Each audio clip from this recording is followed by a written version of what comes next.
Happy new year. বছরের প্রথম সকালটা যদি হয় এমন রোদ ঝলমলে, তবে মনটা এমনিতেই ভালো হয়ে যায়।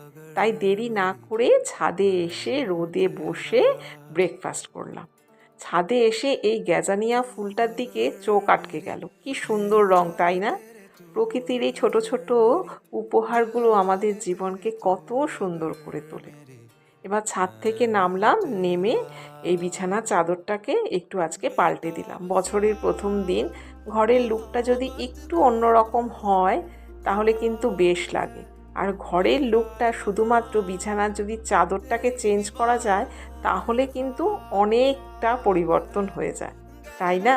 আমার এই ব্লগগুলো যদি তোমাদের ভালো লাগে, প্লিজ আমার এই পেজটাকে ফলো করে পাশে থেকো, আর প্লিজ একটা লাইক করতে ভুলো না।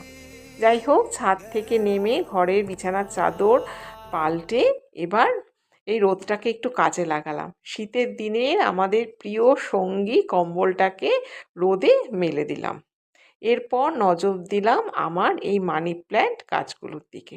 গাছগুলোর মধ্যে পাতাগুলো না একটু কেমন জানি মানে রঙটা অন্যরকম লাগছে, তাই পাতাগুলোকে ভালো করে জল দিয়ে ধুয়ে ধুয়ে পরিষ্কার করলাম।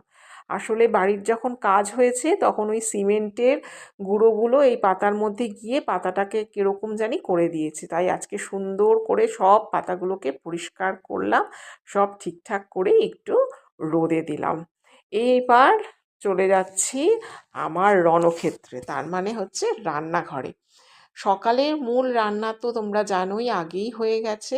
তো খাবার সময় ভাবলাম যে একটু কিছু ভাজা না হলে চলে, তাই আজকে করে নিলাম ফুলকপির পকোড়া। কে কে ভালোবাসো তোমরা খেতে ফুলকপির পকোড়া?